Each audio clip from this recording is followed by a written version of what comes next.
God Lovers, pagi hari ini mari kita datang ke hadirat Tuhan dengan kerendahan hati.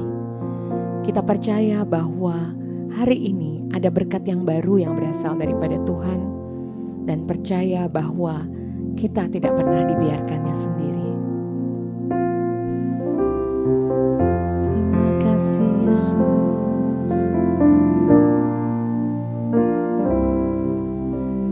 Tak terbatas kuasa-Mu Tuhan,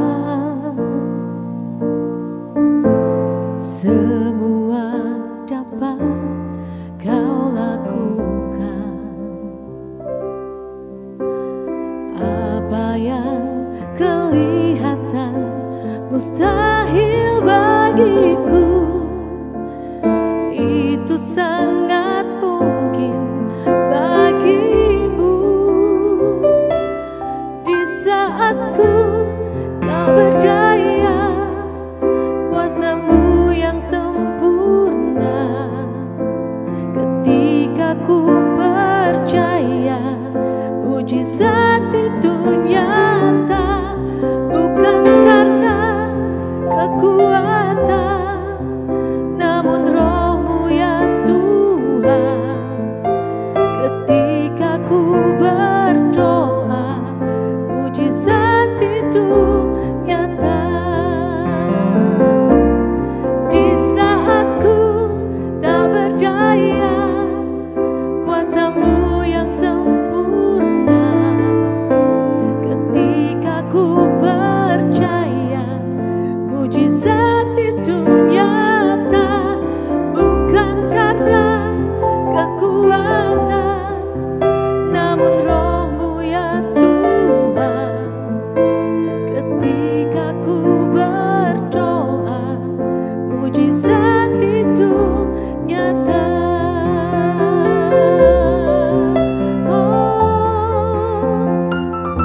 Terima kasih Yesus, kami bersyukur kepadamu, Allah yang ajaib, Allah yang setia. Haleluya,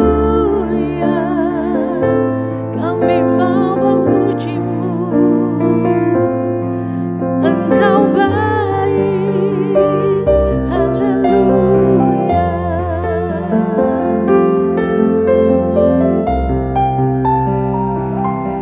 Di saat ku tak berdaya, kuasa-Mu yang sempurna.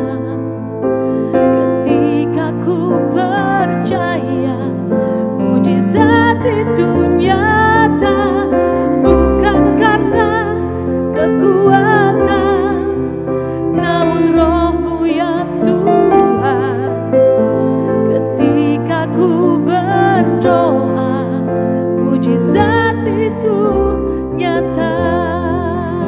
Ketika ku berdoa, mujizat itu nyata.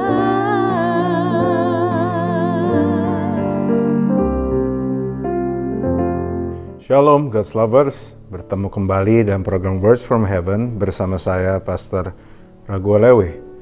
Hari ini saya akan bicara tentang bersandar yang salah. Amsal 3:5 mengatakan, percayalah kepada Tuhan dengan segenap hatimu dan jangan bersandar kepada pengertianmu sendiri. Sebuah ayat yang sangat terkenal, dan saya yakin semua yang mendengar sering sekali mendengar tentang ayat ini. Bahkan sudah ada lagunya, percayalah kepada Tuhan dengan segenap hatimu dan jangan bersandar kepada pengertianmu sendiri. Bahkan banyak ayat atau khotbah yang dibuat berdasarkan ayat ini. Tapi izinkan saya membagikan beberapa perspektif yang lebih mendarat dari soal ayat ini. Ayat ini berbicara tentang bagaimana kita mempercayai Tuhan dengan segenap hati dan tidak bersandar menurut pengertian kita sendiri. Banyak orang menafsirkan macam-macam, tetapi ini yang saya pelajari, bahwa percaya pada Tuhan dan tidak bersandar pada pengertian sendiri bukan berarti kita nggak pakai otak. Begitu banyak orang mengartikan ayatnya seolah-olah bahwa kita harus berhenti memakai pikiran kita dan kita tidak banyak berpikir, tapi kita taat, fokus berjalan bersama Tuhan. Tentu saya percaya berjalan bersama Tuhan sesuatu yang kita perlu pelajari, tetapi saya tidak setuju bahwa tidak pakai otak atau tidak berpikir ada salah satu jalan ya. Tuhan tidak anti untuk kita memakai pikiran dan otak kita. Bukankah Dia yang menciptakan otak dan pikiran kita?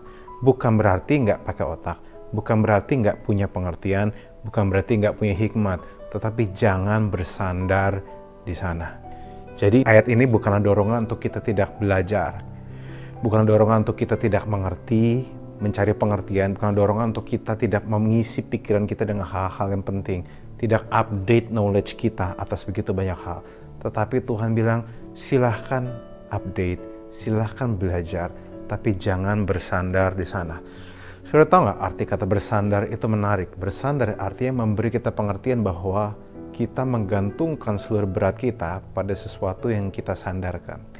Kalau saya bersandar di sebuah pintu, itu semua berat, beban, dan struggle saya, dan semua gaya gravitasi saya sandarkan sama pintu itu. Tentu isunya adalah semua yang bersandar pasti akan bersandar sepenuhnya, tetapi kita juga harus tahu kita harus bersandar di tempat yang tepat. Kalau saya salah bersandar, misalnya saya tidak bersandar di pintu yang kokoh, tapi saya bersandar di pintu kaca atau kaca yang mudah rusak, maka tidak butuh waktu lama untuk saya menjatuhkan kaca itu dan akhirnya saya sendiri yang terluka. Di sini kita lihat bagaimana Tuhan itu mau melindungi kita, karena hanya Tuhanlah yang cukup solid sebagai satu pribadi yang bisa kita sandarkan. Pengetahuan dan pengertian kita tidak solid sama sekali. Banyak hal di luar akal pikiran kita. Knowledge harus dikejar, wisdom harus dikejar, pengertian, understanding harus dikejar. Tetapi jangan mengharapkan atau menaruh pengharapan kita sepenuhnya. Sudah tahu nggak, semakin senior seseorang, biasanya mereka akan lebih mengandalkan diri mereka sendiri. Kenapa? Mungkin karena mereka merasa tahu makin banyak, merasa makin tahu ini itu, dan merasa sudah istilahnya tahu asam garam di dunia ini. Tapi kita tahu bahwa asam menyebabkan diare dan garam kebanyakan bisa menyebabkan darah tinggi. Jadi kalau kita hanya mengandalkan asam garam hidup kita, maka cuma masalah waktu sebelum kita diare dan juga kita menjadi seorang yang darah tinggi. Nah makanya saya nggak bakal heran kalau misalnya akhirnya Tuhan izinkan tahun 2020 sampai 2022 kita mengalami pandemi yang sangat serius. Saudara tahu nggak bahwa masa pandemi adalah masa di mana ada begitu banyak mindset yang lama yang hancur, entah di bisnis, entah di gereja, entah di rumah dan sebagainya. Itu memberi kita pengertian bahwa ada banyak hal di luar batas pikiran kita. Nah harusnya semakin kita tahu banyak, harusnya kita merasa semakin bodoh. Karena kita menyadari bahwa tidak banyak hal yang kita tahu. Semakin kita tahu banyak hal, semakin kita sadar banyak hal yang kita nggak tahu.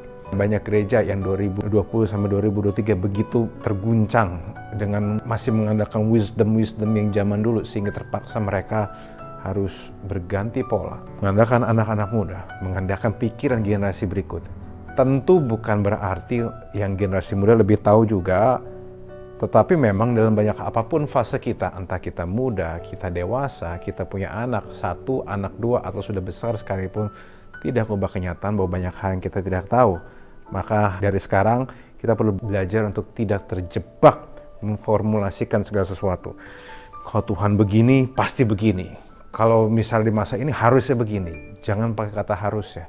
Karena kita mengatakan bahwa bagi Dia yang dapat melakukan jauh banyak daripada yang kita bayangkan. So, find knowledge, but keep an open mind and keep an open heart. Tuhan panggil kita menjadi seperti anak-anak. Anak-anak di situ bukanlah childish, kekanak-kanakan, tapi childlike, seperti anak-anak.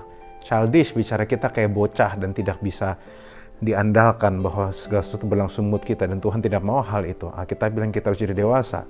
Tetapi Tuhan yang sama mengatakan jadi seperti anak-anak, yang mengatakan bahwa memberi kita pengertian.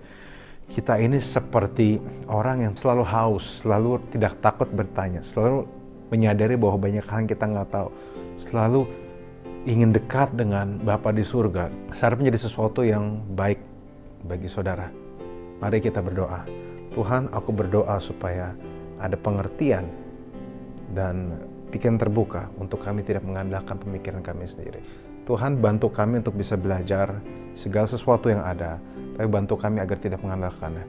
Pengharapan kami hanya dalam Engkau, dan hanya dalam Engkau sajalah kami menyadari bahwa Engkaulah sandaran kami. Banyak hal yang kami bisa miliki dan kami percaya bahwa Kau akan berkati kami dengan banyak hal. Tapi kami tidak akan bersandar olehnya. Tuhan, kami bersandar pada Engkau, karena Engkau yang paling layak disandarkan. Kami tidak mau posisikan diri kami terkutuk. Di dalam nama Yesus. Amin. God's Lovers, diharapkan bagikan link renungan ini kepada saudara, kerabat, dan teman. Terima kasih. Tuhan Yesus memberkati.